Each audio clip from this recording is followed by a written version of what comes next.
Welcome back to the Ishaan S Show. Today we're going to be talking about the recent voting rights bills coming out of Texas and overall voting rights discussion across the country.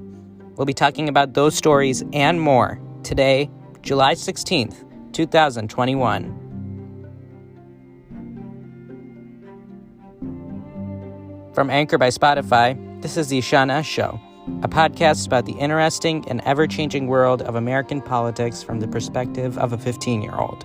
With me, your host, Ishaan.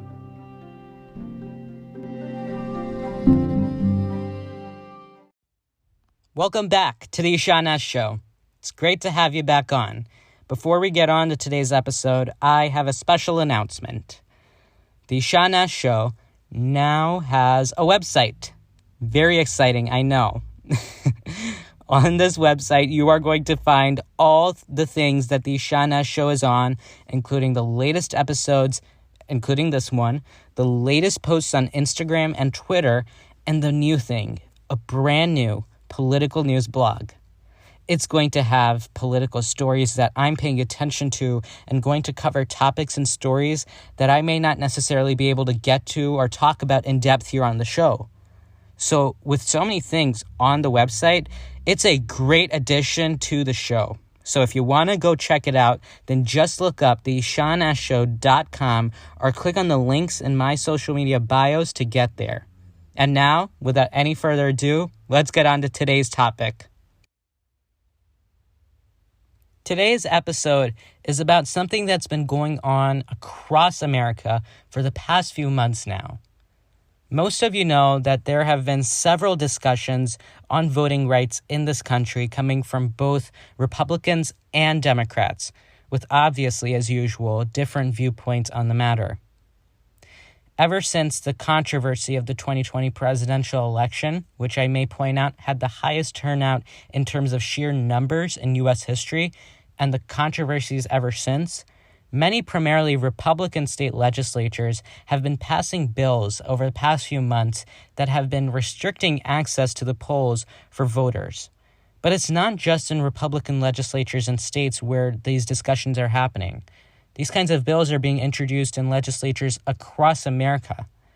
Now, I'm not going to give my opinion or say who these bills may block access to or provide access to, but I will say that these bills are definitely coming in part due to the events of last year's election. If it weren't for that, then I'm sure we wouldn't be talking about this stuff right now. With everything that's going on right now, I think what most people are aware of, or at least the biggest story that most people recall about this matter, is the second Texas Democrat walkout earlier this week. Now, in order to understand what actually happened and why it happened, we probably want to take a few steps back and see what's been going on in Texas for the past few months. So in Texas a few months ago, the legislature introduced another one of the voting law bills following a declaration from the state GOP chair, Allen West, that election integrity would be one of the biggest priorities for Republicans in the state this year. So there were several bills introduced in relation to voting rights and election integrity. But most people really coalesced around House Bill 6 and Senate Bill 7. Both of these bills included all kinds of restrictions and new election policy, including banning drive-through voting, making it a crime for local election officials to send unsolicited absentee ballot request forms. It would require that Texas counties, regardless of population density, provide an equal amount of voting machines in each polling location.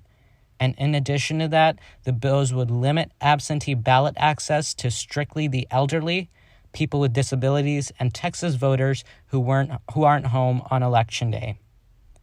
There are a lot of things that are in those bills, and it could take up an entire segment just to talk about all the contents of the bill. Now, of course, we don't have that kind of time, so instead, let's just get into everything that's been happening since the introduction of these bills. Most Republicans in the state, including Governor Greg Abbott, say that these bills are absolutely necessary in protecting election integrity and preventing voter fraud. A co-sponsor of the bill, State Senator Paul Bettencourt, said that, quote, the November 2020 election demonstrated the lack of transparency and the lack of integrity within the election process, end quote. I think that quote kind of perfectly summarizes Texas Republican viewpoints on the matter and their motives behind these bills. Then on the other hand, Democrats, who are definitely in the minority in Texas government and politics, have tried very hard to oppose this bill as much as they possibly can, with many of them calling these bills as outright voter suppression and a, quote, assault on voting rights.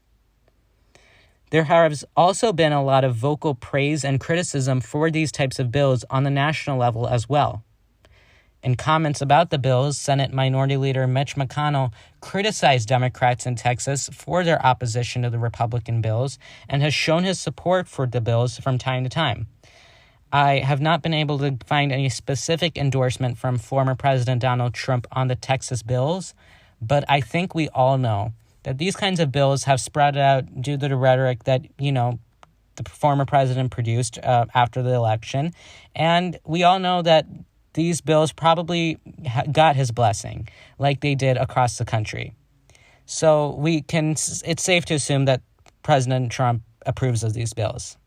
And other than those two, Republicans across Capitol Hill, with a few exceptions, definitely support this bill and the others that are happening across America.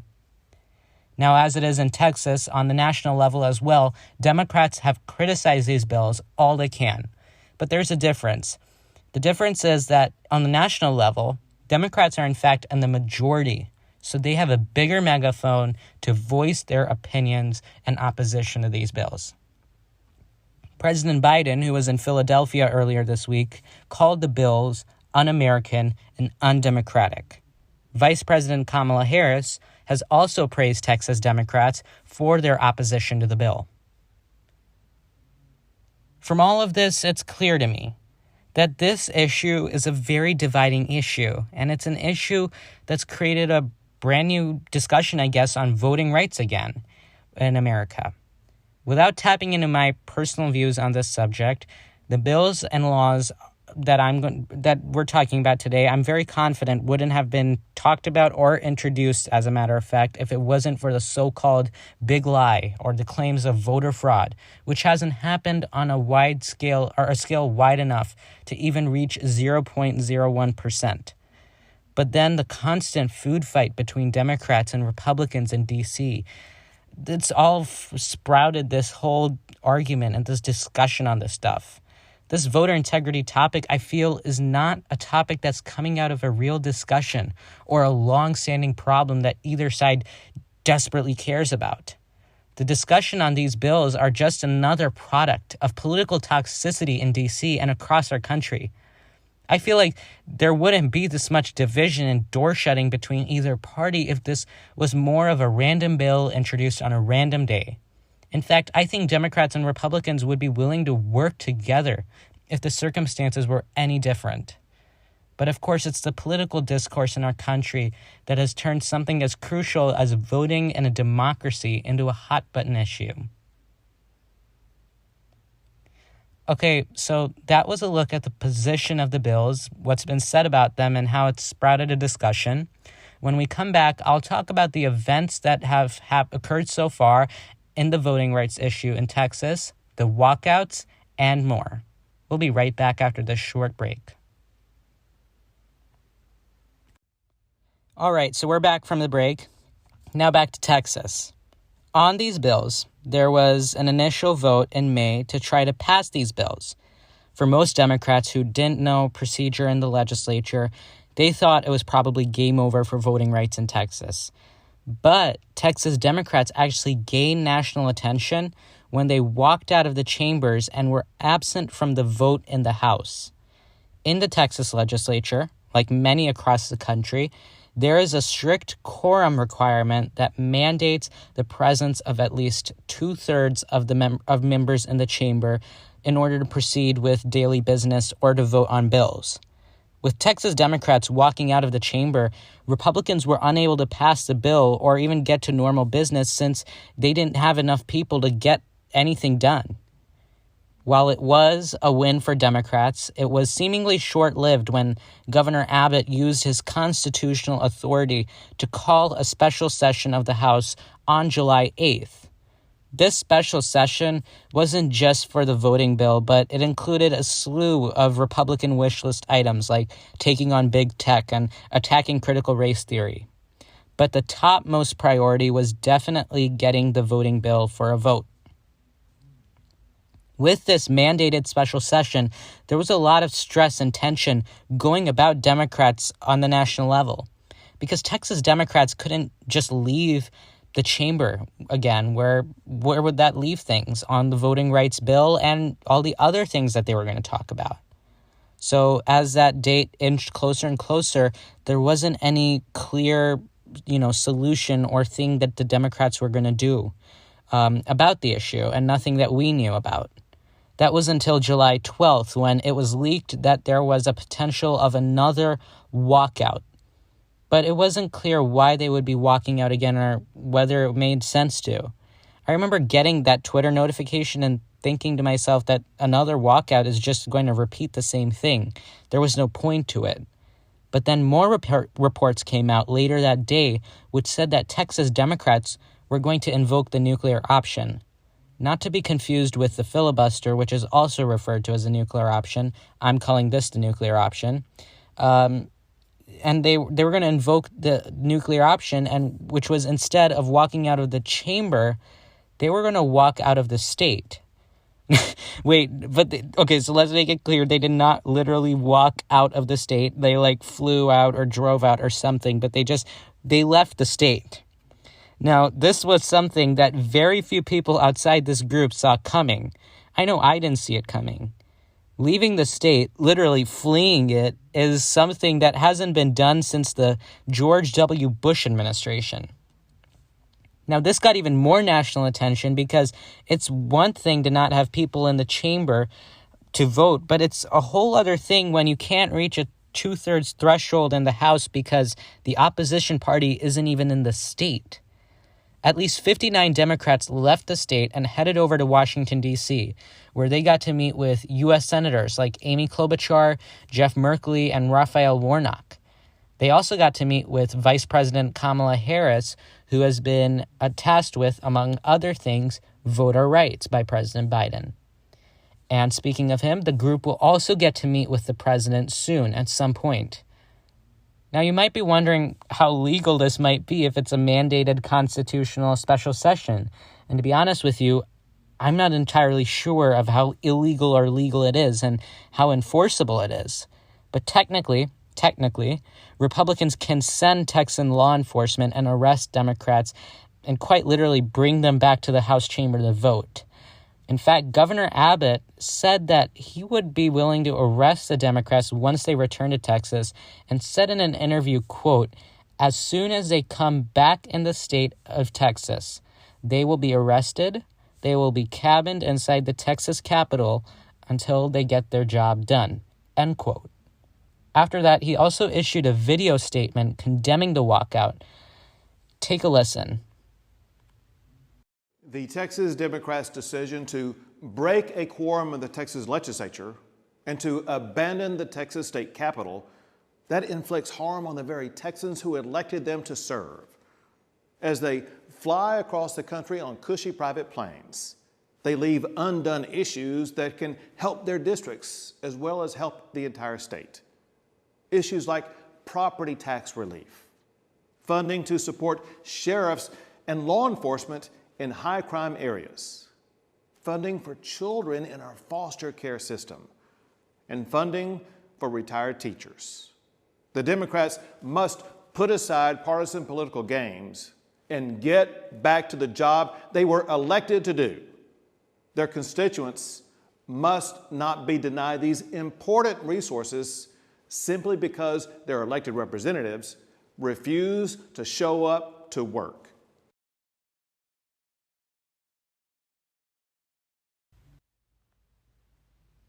So in the Texas political world right now, there's a lot of crazy going on, and the walkout of Texas Democrats may be unique to Texans and their politics, But the topic of overall of voting rights, as I've been reiterating in this episode, is a nationwide thing. In fact, legislatures in over 45 states have either bills introduced, debates conducted, or laws passed that in some way or the other restrict access to voting. It's a new phenomenon that we're seeing right now. And look, the people introducing these bills are saying that the laws, in fact, increase access to the polls and they will allow more people to vote longer. And yes, some provisions of these bills may allow that, but they are in nature restrictive for who will and who won't have access to the ballot. In order to balance things out, let's also talk about efforts and bills introduced by the Democrats. So unlike the Republicans' bill, where access to voting and ballot boxes is further limited, the Democrats have introduced a bill, and actually bills, that will further expand voting and participation in elections. Another characteristic of Republicans' bills are that they have, for the most part, been introduced at the state level with no federal involvement. The Democrats have been conducting a lot of their efforts from the federal level instead. They've introduced two mainstream pieces of legislation, actually, that really sum up what they want for their legislation and this issue. The two bills are the For the People Act, H.R. 1, which is a bill that pretty much prohibits a lot of what the Republicans' bills do. It mandates automatic voter registration. It would require states to offer at least 15 days of early voting, expand mail-in voting, and then implement restrictions against voter ID laws. Then the second bill is the John Lewis Voting Rights Act, named after civil rights icon and former Congressman John Lewis from Georgia. This bill would expand the reach of the federal government in the voting realm over states by requiring that states with a history of voting rights violations would have to request and then seek approval from the federal government to follow through on changing their voting rights policy. In addition to that, the bill really aims to protect voters from any potential restrictions against their right to vote. So Democrats have continuously praised the bill, and the bill has almost widespread approval across the board from Democrats. Other Democrats, like Joe Manchin from West Virginia, have introduced their own smaller bills that try to, not do as much, but send the same message. Republicans, on the other hand, have shown utter and complete opposition to the bill, and most have refused to work with Democrats on most of the contents of it. A phrase that I hear very often from Republicans in terms of this bill, or rather both bills, is a, quote, a federal takeover of elections.